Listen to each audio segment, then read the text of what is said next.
We start in San Francisco, where there are signs pointing for an uphill battle as Mayor Lurie tries to pass his first budget. Yeah, a majority of the Board of Supervisors were among those who attended a rally against his proposal. Today's rally was hosted by the founder of a nonprofit free legal services clinic and fellow legal service providers. They say their work helps the most vulnerable in the city and is at risk of being cut. The director of Open Door Legal is even pledging to go on a hunger strike to convince city leaders to not cut the $4.2 million that help fund legal programs. 7 supervisors showed up today voicing opposition to the mayor's cuts. General legal services, it's prevention, it saves life, it's cost saving. So this is a clear message that we are not going to balance a budget on the back of our most marginalized, most vulnerable community. This is a clear and loud message. We did reach out to the mayor's office about a majority of the board opposing this portion of his budget. They didn't directly respond to our question, instead issuing a general statement about the importance of addressing the city's multi-million-dollar budget deficit. Our investigative unit looked into why some believe these cuts could lead to a spike in homelessness. Here's our senior investigator, Bigad Shaban. Bigad. Well, this all stems from San Francisco's shortfall over the next 2 years, totaling roughly $800 million. Fewer tourists and more empty office space means less money City Hall has to spend. Now, on the chopping block is free legal aid for families, struggling with everything from wage theft to unpaid child support.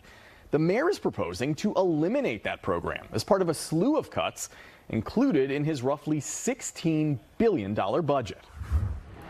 Adrian Turtinati fears he'll soon have to lay off about 30% of his staff. Well, I'd say my overall reaction is extreme disappointment.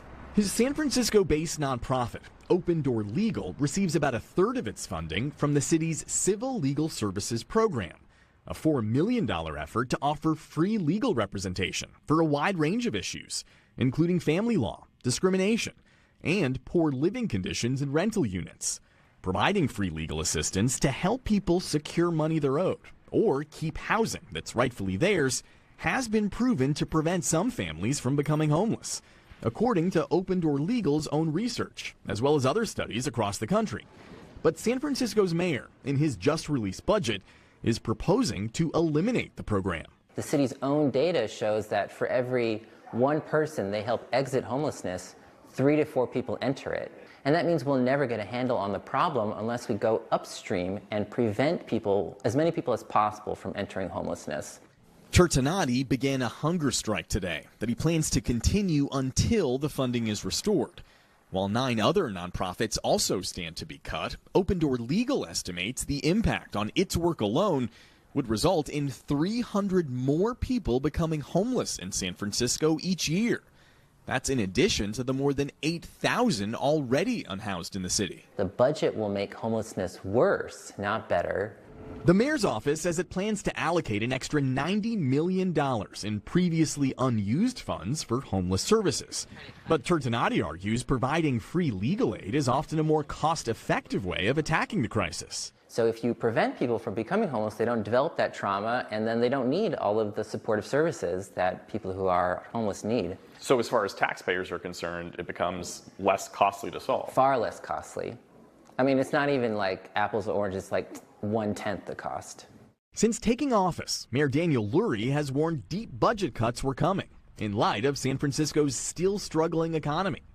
Post-pandemic, tourism is down, and the amount of empty office space is still up. I want to be very clear. This is a painful budget, but I am hopeful and I am optimistic about our economic future here in San Francisco because we are prioritizing clean and safe streets.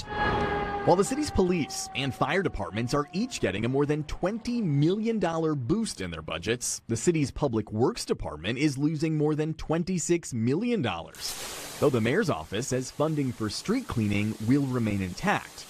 All across city government, about 100 workers are expected to lose their jobs.